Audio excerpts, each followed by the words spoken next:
Avez-vous déjà senti que quelqu'un vous manipulait, mais ne s'est rendu compte que trop tard, peut-être dans une relation, au travail ou même dans une conversation occasionnelle? Les manipulateurs sont partout, et le pire est que beaucoup ne réalisent même pas qu'ils sont influencés jusqu'à ce qu'il soit trop tard. Mais que se passe-t-il s'il y avait un moyen de le protéger? Le stoïcisme, une ancienne philosophie pratiquée par de grands dirigeants tels que Marco Aurelio et Sénéca, enseigne des principes qui peuvent rendre votre esprit résistant à toute tentative de manipulation. Non seulement cela vous aide à identifier les tactiques de manipulation, mais aussi pour répondre judicieusement sans tomber dans des pièges émotionnels. Dans cette vidéo, vous apprendrez 11 stratégies stoïques qui vous aideront à garder le contrôle de votre esprit, à éviter d'être manipulé et de prendre des décisions rationnellement et équilibrées. Ces techniques sont applicables dans toute situation de votre vie, au travail, aux relations ou même aux négociations quotidiennes. Donc, si vous voulez devenir mentalement fort et indépendant, il laisse déjà le même et souscrit à la chaîne. Maintenant, comprenons comment les gens stoïques peuvent nous apprendre à résister à la manipulation et à renforcer notre état d'esprit. La manipulation a toujours été présente dans la société. Que ce soit dans les relations personnelles, l'environnement professionnel ou même dans les médias, il y a des gens qui essaient d'influencer les autres pour servir leurs propres intérêts. Et qu'est-ce qui rend quelqu'un vulnérable à ces tactiques? Émotions incontrôlées, manque de clarté mentale et tendance à réagir impulsivement. Les stoïciens ont compris ce problème depuis plus de 2000 ans. Pour eux, la clé de la vraie liberté était la maîtrise de son esprit. Épictéto, l'un des grands maîtres du stoïcisme, a déclaré « Si quelqu'un essaie de vous contrôler, c'est parce que vous vous rendez compte que vous ne vous contrôlez pas encore. » Cela signifie que les manipulateurs n'ont que le pouvoir sur ceux qui ne connaissent pas leur propre faiblesse émotionnelle. Le stoïcisme nous apprend à renforcer l'esprit à travers 3 piliers fondamentaux. 1. Auto-témoignage émotionnel. Ne pas réagir impulsivement aux déclencheurs manipulateurs. 2. Pensée rationnelle pour identifier les tentatives pour les influencer et les remettre en question. 3. Indépendance psychologique. Ne pas dépendre de l'approbation ou de l'opinion des autres. Lorsque vous développez ces principes, il devient difficile de manipuler. Vous venez voir clairement les situations et éviter de tomber dans les jeux émotionnels. Mieux encore, vous n'avez pas à entrer dans les conflits ou les confrontations pour résister à la manipulation. Sachez simplement vous positionner rationnellement et équilibré. Maintenant que nous comprenons la base du stoïcisme contre la manipulation, passons directement aux 11 stratégies qui vous aideront à vous protéger dans la vie quotidienne. Étape 1. Contrôlez vos émotions. La première arme d'un manipulateur est son émotion. La peur, la colère, la culpabilité et l'excitation excessive sont des outils puissants pour influencer vos décisions. Si quelqu'un contrôle ce que vous ressentez, cela contrôle également ce que vous faites. Les stoïciens le savaient et ont souligné l'importance de l'auto-témoignage émotionnel. Marco Aurelio a écrit « Si vous êtes dérangé par quelque chose d'extérieur, la douleur ne vient pas de la chose elle-même, mais de votre interprétation. » En d'autres termes, ce n'est pas une manipulation qui vous affecte, mais sa réaction. Imaginez un patron qui utilise des menaces subtiles pour générer une peur et vous forcer à accepter les demandes injustes. Si vous réagissez impulsivement, il a un contrôle sur vous, mais il reste calme et répond rationnellement, la manipulation perd effet. La première étape pour vous protéger de la manipulation ne permet pas de contrôler vos émotions par des facteurs externes. Apprenez à observer vos sentiments sans être dominé par eux. Maintenant, passons à la deuxième étape, l'importance de ne pas réagir immédiatement. Étape 2, ne réagissez pas immédiatement. Les manipulateurs adorent se dépêcher. Ils savent que lorsque vous agissez sans réfléchir, vos émotions parlent plus que la raison. L'une des plus grandes erreurs que vous puissiez commettre lorsque vous traitez des tentatives de manipulation est de réagir impulsivement. Les stoïciens ont pratiqué la rupture stratégique, c'est-à-dire l'habitude de réfléchir avant de répondre. Sénéca a déclaré « Le dépêche est approprié à la faiblesse. Un homme fort attend le bon moment. » Lorsque vous vous permettez un temps d'analyser la situation, réduit considérablement les chances d'être influencé. Imaginez qu'un co-travailleur fait un commentaire provocateur pour tester ses limites. Si vous réagissez à temps, vous pouvez tomber exactement au piège qu'il a prévu. Mais cela prend une respiration profonde et répond calmement, ou même répond « vous gardez le contrôle de la situation ». En adoptant cette pratique, vous empêchez les autres de dire vos actions. Maintenant, passons à la troisième étape. Pour remettre en question les intentions des paroles et des attitudes des gens. Étape 3. Demandez les intentions de l'autre. Chaque manipulation a un but caché. Ceux qui essaient de vous influencer ont toujours quelque chose à gagner. Le problème est que la véritable intention n'est souvent pas ouvertement déclarée. C'est pourquoi les stoïciens nous apprennent à être sceptiques et à tout remettre en question avant d'accepter une influence. Épictéto a averti, apprenez d'abord à distinguer puis à juger. Autrement dit, avant de faire confiance à ce que quelqu'un dit, demandez-vous, qu'est-ce que cette personne veut vraiment? Un exemple courant est lorsque quelqu'un vous loue excessivement avant de faire une demande. Si un co-travailleur dit « Vous êtes toujours aussi utile, personne ne le fait aussi bien que vous », chaque fois que quelqu'un essaie de vous influencer, de s'arrêter et de réfléchir, y a-t-il un intérêt caché ici? Cette analyse simple peut vous empêcher de tomber dans les pièges. Maintenant, allons à la quatrième étape. Concentrez-nous sur ce que vous pouvez contrôler. Étape 4. Concentrez-vous sur ce que vous pouvez contrôler. Les manipulateurs veulent que vous vous inquiétiez de ce qu'ils contrôlent. Ils utilisent l'incertitude, le doute et la peur pour vous faire sentir impuissant. Mais le stoïque enseigne que la clé de la liberté mentale est de se concentrer uniquement sur ce qui est à leur portée. Épictéto a déclaré « Certaines choses dépendent de nous, d'autres non ».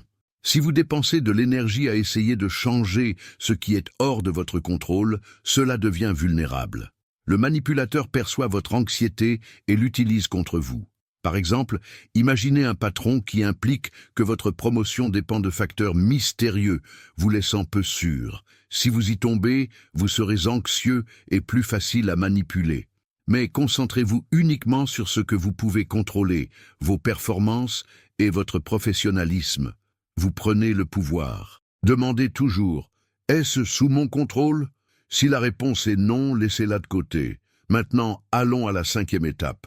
Ne pas vous emporter par des compliments excessifs. Étape 5. Ne vous laissez pas emporter par des compliments excessifs. Les compliments peuvent sembler inoffensifs, mais lorsqu'ils sont utilisés stratégiquement, ils sont un puissant outil de manipulation.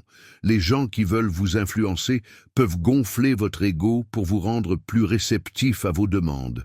Les stoïciens nous avertissent contre ce piège. Marco Aurelio a écrit « Ne laissez pas votre bonheur dépendre de l'opinion des autres. Si vous vous habituez à rechercher une validation externe, n'importe qui peut contrôler que vous distribuez simplement des compliments au bon moment.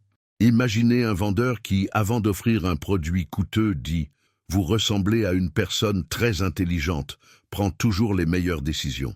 Cette phrase peut vous donner envie de prouver qu'il est juste, ce qui rend plus difficile de dire « non ». La solution stoïque? Acceptez les compliments avec indifférence. Merci poliment, mais ne laissez pas cela influencer vos décisions. Maintenant, allons à la sixième étape.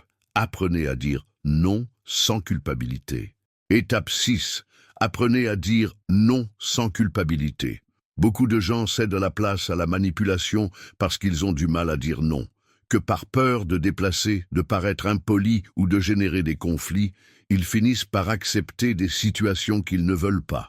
Mais Stoïque vous apprend à personne d'autre qu'à votre propre intégrité. Sénéca a dit « Rien n'est plus précieux que votre temps. Ne perdez pas ce qui n'en vaut pas la peine. » Lorsque vous apprenez à dire non fermement, sans avoir à vous justifier trop, il devient beaucoup plus difficile de manipuler. Imaginez un ami qui demande toujours des faveurs, mais ne revient jamais. Il utilise sa culpabilité et son désir d'être considéré comme une bonne personne pour vous explorer. Un stoïque répondrait simplement « Je ne peux pas aujourd'hui ». Pas de drame, pas d'excuse. N'oubliez pas, un non court et direct est toujours plus fort qu'une longue justification. Maintenant, allons à la 7e étape. Évitez de le justifier trop. Étape 7. Évitez de vous justifier. Les manipulateurs adorent ça lorsque vous ressentez le besoin de vous expliquer. Plus vous vous justifiez, plus vous leur donnez pour discuter contre vous et vous faire céder. Les stoïciens savaient que des explications excessives sont un signe d'insécurité. Épictéto a déclaré « Quiconque cherche à plaire à tout le monde devient esclave pour tout le monde ». Lorsque vous vous justifiez, vous donnez le message que vous avez besoin de l'approbation des autres. Cela fait de vous une cible facile pour la manipulation. Par exemple, si quelqu'un vous demande une faveur et que vous répondez avec une longue explication de la raison pour laquelle vous ne pouvez pas vous aider, le manipulateur peut contrer, explorer votre culpabilité et changer d'avis. Maintenant, si vous dites simplement « je ne peux pas maintenant », sans entrer dans les détails, évitez d'ouvrir les lacunes de la pression. Pratiquez l'art de la réponse courte et directe. Moins les explications que vous donnez, moins d'autres contrôlent les autres sur vos décisions. Maintenant, allons à la 8e étape. Détecter les jeux émotionnels. Étape 8. Détecter les jeux émotionnels. Les manipulateurs utilisent non seulement des mots, mais aussi des émotions pour vous contrôler. Ils peuvent vous faire sentir peur, culpabilité, pénalité ou obligation d'agir comme vous le souhaitez. Les stoïciens enseignent que pour être libre, vous devez reconnaître ces tactiques et ne pas y tomber. Marco Aurelio a écrit « Si quelqu'un essaie de vous affecter émotionnellement, rappelez-vous, le problème est dedans, pas vous. Cela signifie que vous ne devez pas accepter les émotions imposées par des tiers. » Un exemple classique est quand quelqu'un dit « Après tout ce que j'ai fait pour vous, c'est ainsi que ça me traite ». L'objectif est de vous faire sentir la culpabilité et de céder. Un stoïque, au lieu de réagir émotionnellement, reconnaît simplement le jeu et maintient sa position. Chaque fois que quelqu'un essaie de manipuler vos émotions, arrêtez-vous et demandez-vous « Est-ce que je prends cette décision par votre propre choix ou par une influence émotionnelle ?» Ce filtre simple peut vous protéger de nombreux pièges. Maintenant, passons à la 9e étape. Ne pas absorber les problèmes des autres. Étape 9. N'absorbez pas les problèmes des autres. Les manipulateurs adorent vous transférer vos responsabilités. Ils donnent l'impression que leurs problèmes sont également les vôtres, créant un sentiment d'obligation artificielle. Mais le stoïque enseigne que chacun est responsable de sa propre vie. Épictéto a déclaré « Ne portez pas le fardeau qui appartient à un autre ». Cela signifie que, autant que vous voulez aider, vous ne devriez pas vous sentir obligé de résoudre des problèmes qui ne sont pas les vôtres. Un exemple classique est quand un collègue de prix procrastinant et, au dernier moment, demande de l'aide en disant « Si vous ne m'aidez pas, j'aurai de sérieux problèmes ». Cela crée une pression émotionnelle, vous faisant sentir que vous devez intervenir. Mais la vérité est que son manque de planification n'est pas sa responsabilité. La meilleure réponse stoïque, soyez empathique, mais n'assumez pas le blâme. Dites « Je comprends votre situation, mais je ne peux pas le résoudre pour vous ». Maintenant, allons à la 10e étape. Identifiez quand quelqu'un utilise le silence comme manipulation. Étape 10. Identifiez quand le silence est une forme de manipulation. Le silence peut être un outil puissant et les manipulateurs le savent. Ils utilisent la célèbre technique de glace, vous ignorant exprès pour générer de l'anxiété et vous forcer à céder.